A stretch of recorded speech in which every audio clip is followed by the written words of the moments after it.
Lecture du livre du prophète Isaïe. En ces jours-là, le Seigneur parla ainsi au roi Akaz.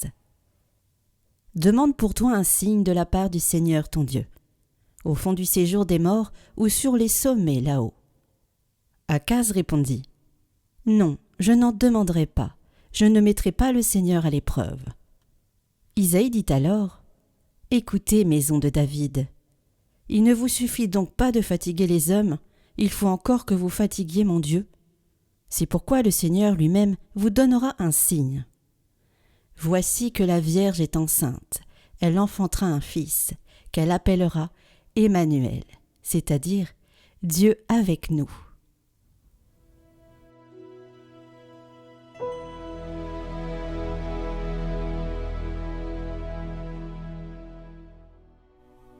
Qu'il vienne le Seigneur, c'est lui le roi de gloire. Ô Seigneur, le monde et sa richesse, la terre et tous ses habitants, c'est lui qui l'a fondée sur les mers et la garde inébranlable sur les flots. Qui peut gravir la montagne du Seigneur et se tenir dans le lieu saint? L'homme au cœur pur, aux mains innocentes, qui ne livre pas son âme aux idoles. Il obtient du Seigneur la bénédiction et de Dieu son Sauveur la justice. Voici le peuple de ceux qui le cherchent. Voici Jacob qui recherche ta face.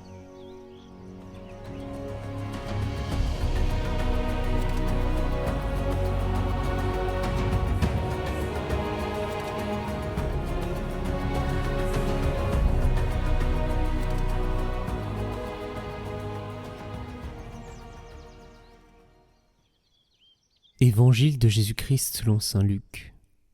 Au 6e mois d'Élisabeth, l'ange Gabriel fut envoyé par Dieu dans une ville de Galilée appelée Nazareth, à une jeune fille vierge, accordée en mariage à un homme de la maison de David, appelé Joseph. Et le nom de la jeune fille était Marie. L'ange entra chez elle et dit : Je te salue, comblée de grâce, le Seigneur est avec toi. À cette parole, elle fut toute bouleversée, et elle se demandait ce que pouvait signifier cette salutation.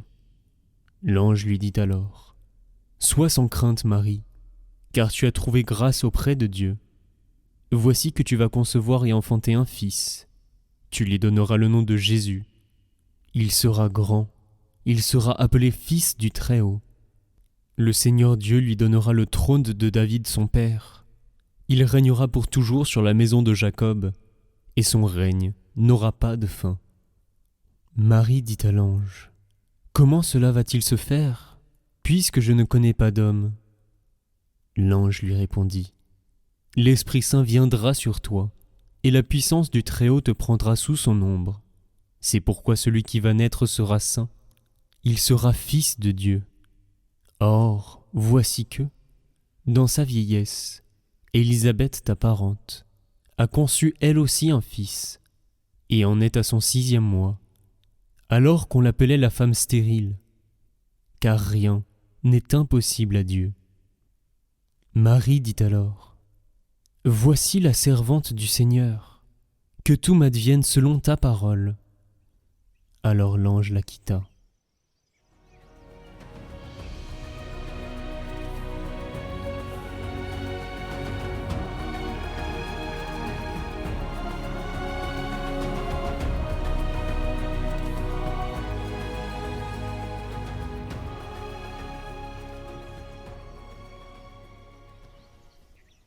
Tout commence par une peur, celle d'Akaz d'abord, à qui Dieu offre un signe et qui refuse, trop inquiet de mettre le Seigneur à l'épreuve, et celle de Marie, dans cette première lecture, bouleversée par les paroles de l'ange.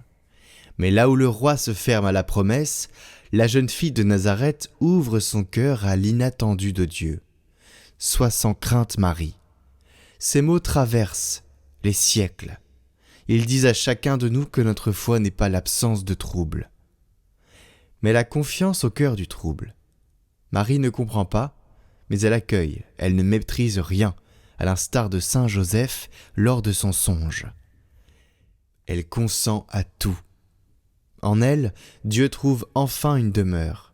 Le oui d'une femme qui vient combler le silence d'un monde. L'Esprit descend et la promesse devient chair. Dieu se fait tout proche, non plus dans la foudre ou la gloire, mais dans le battement d'un cœur d'enfant. Emmanuel, Dieu avec nous. C'est l'annonce bouleversante d'un Créateur qui choisit d'habiter la fragilité humaine. Comme Marie, nous sommes appelés à devenir ce lieu de passage où Dieu prend vie, à laisser son souffle féconder nos silences et nos doutes. Ce jour-là, le monde a changé de visage, la Vierge a cru et le Verbe s'est fait chair. Et nous fêtons aujourd'hui Saint Dominique de Silos, humble abbé espagnol dont la prière fervente obtint la naissance de Saint Dominique de Guzman.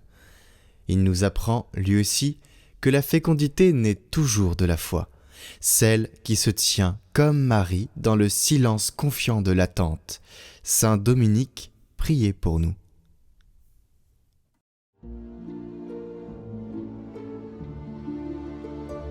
Voici que la Vierge concevra, elle enfantera pour nous un fils, on l'appellera Emmanuel, Dieu avec nous. Voici que la Vierge concevra, elle enfantera pour nous un fils, on l'appellera Emmanuel, Dieu avec nous. Oh, Emmanuel, notre législateur et notre roi, espérance et salut des nations. Oh, viens Seigneur, viens nous sauver. Voici que la Vierge concevra, elle enfantera pour nous un fils, on l'appellera Emmanuel, Dieu avec nous.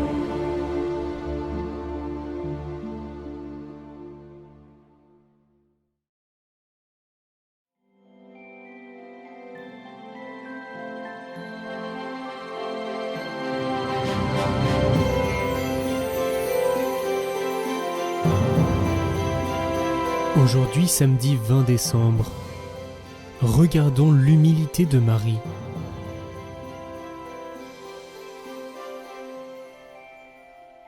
L'effort du jour, accepter les remarques et les contrariétés avec la plus grande humilité. Il s'est penché sur son humble servante. Désormais tous les âges me diront bienheureuse. Le Puissant fit pour moi des merveilles. Saint est son nom. Sa miséricorde s'étend d'âge en âge sur ceux qui le craignent. Dieu s'est penché sur son humble servante, et à travers elle, il a visité tous les humbles de la terre.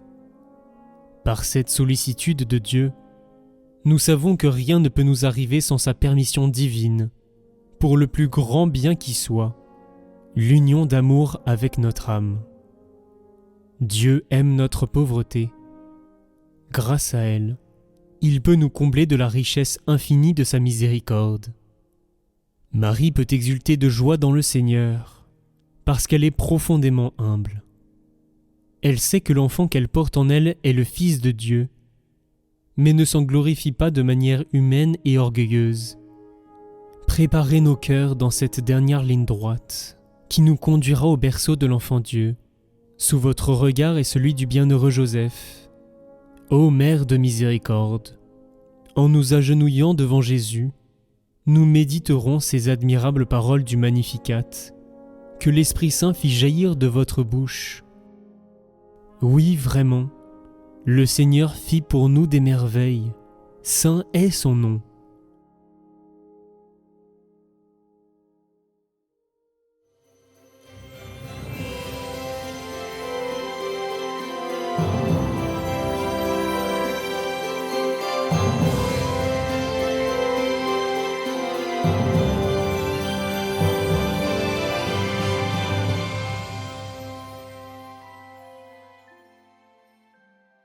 On vous emmène rencontrer les chrétiens d'Orient au Liban.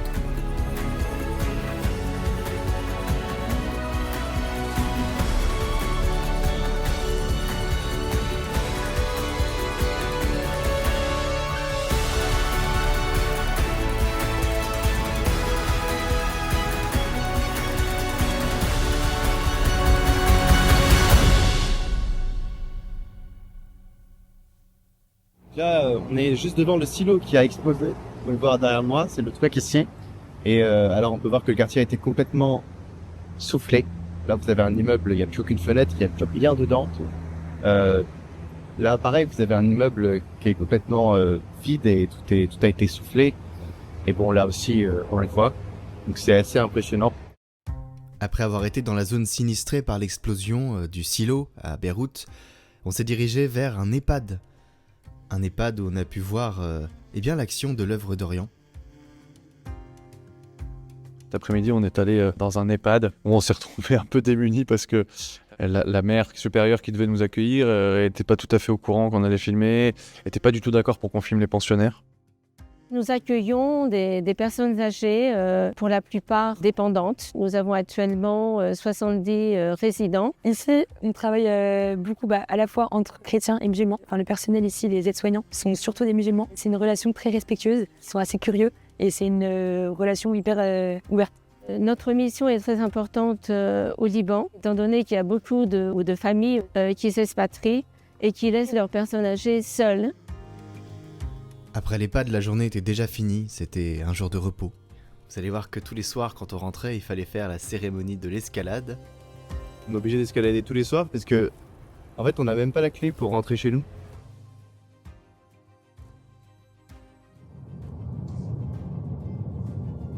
Et après ces 2 jours avec le pape, on est reparti sur les routes du Liban. Cette fois-ci, on va repartir en direction du nord et puis on va à Tripoli. Voilà, c'était quoi la blague que t'as dit là avant? Je dis que là-bas tout le monde dit bonjour parce qu'ils sont très polis.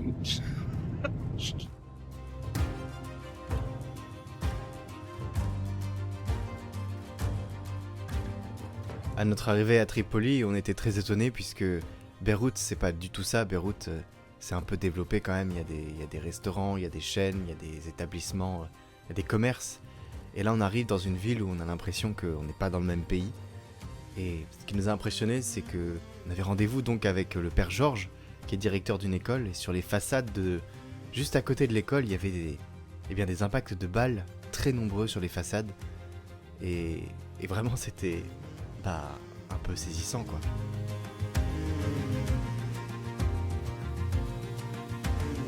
Le père Georges nous a accueillis comme des petits rois à son école. Il nous a présenté ses élèves, qui avaient tous des petites têtes d'anges. Il faut savoir que les enfants de cette école sont de 2 communautés musulmanes qui se détestent et qui se font la guerre depuis des années. Et lui, il a réussi là à mettre un espace de paix dans cette école, où les parents qui se font la guerre vont chercher leurs enfants ensemble.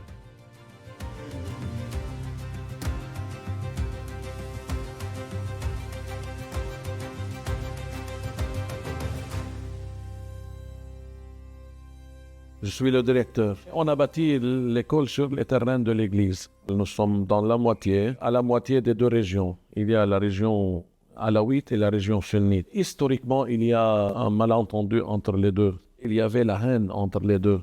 Moi, je suis assisté à deux périodes de guerre. Chaque période, quelques années. On a restauré l'école 2 fois. On avait 2 portes.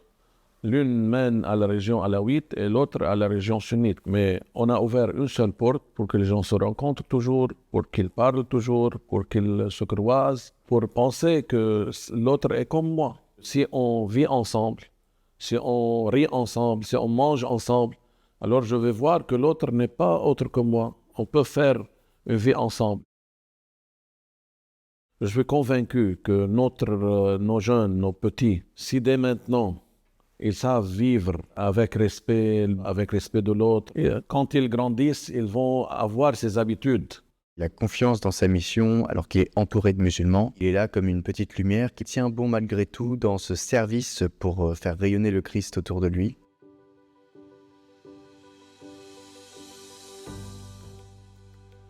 Donc il faut savoir que cette école, elle a été aidée par l'œuvre d'Orient et par peut-être d'autres organismes.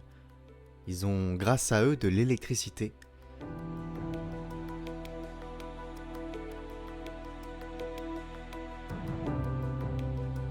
On va maintenant quitter l'école. On va visiter Tripoli puisque le père Georges a gentiment accepté de nous faire un petit tour.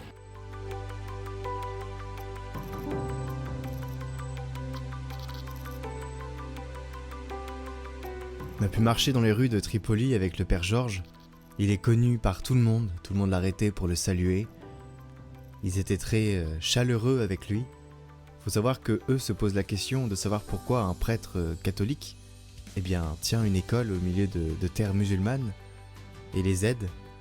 Cette école-là, elle est vraiment importante puisqu'elle a un bon niveau et les parents veulent mettre leurs enfants dans cette école-là. Donc voilà, il est apprécié et reconnu, mais ils ne comprennent pas pourquoi il fait ça.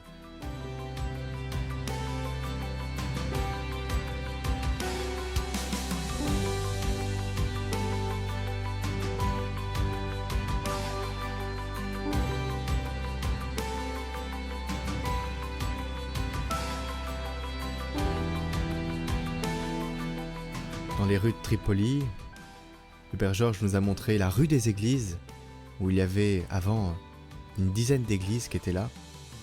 Maintenant, ça a bien changé. On est aussi passé dans un lycée, où on a rencontré des jeunes qui étaient très gentils et qui voulaient prendre des photos avec nous.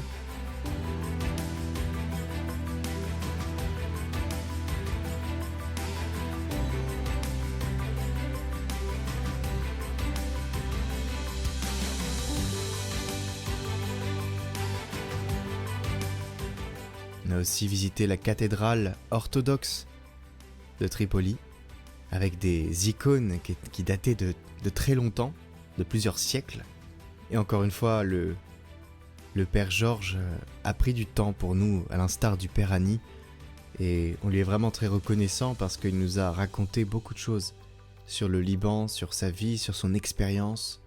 Vous savez que les prêtres ici sont mariés, en tout cas certains sont mariés puisque c'est des prêtres maronites, et qu'ils sont de l'église primitive. Alors ils ont la possibilité de se marier. Et il nous expliquait justement les détails de cela, parce que c'est pas fait n'importe comment quand même. Les Libanais aiment leur église.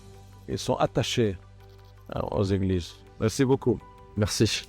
À bientôt. À bientôt. Saluez votre femme de ma part. Merci mon père.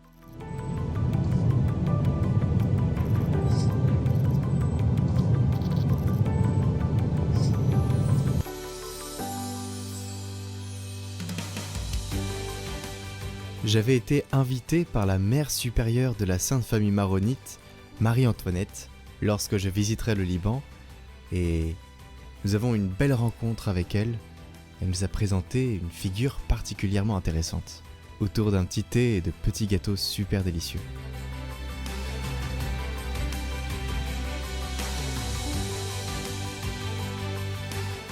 Vous êtes à Abrin, à 6 km de Batroun. C'est là où nous avons été fondés en 1895, initiés par un patriarche, le patriarche Elias Houayek, qui est le père du Liban, qui est le père du Grand Liban. C'est lui qui a été à Versailles demander que le Liban soit reconnu en tant que tel, en tant que pays, un État libre, souverain. En fait, elle nous a surpris parce qu'elle a dit, là, il y a un vénérable qui est en voie de béatification, donc, et peut-être canonisation bientôt. 5 ans après sa mort, on a trouvé que son corps était intact. Le jour de sa mort, toute la population du Liban disait « le saint est mort ». En 2010, on a commencé son dossier à Rome pour sa béatification. Si vous avez l'occasion d'aller voir ce lieu où il y a ce patriarche, allez-y. Cette journée à Tripoli a été riche en émotions, riche en découvertes, en rencontres, et on était super contents. Demain, nous allons visiter le centre de Cafat qui a été détruit par des bombardements. On va aussi visiter la cuisine du père Annie. Et puis le nouveau centre de Cafat qui a été installé dans l'université du même nom. Donc à demain pour découvrir tout ça.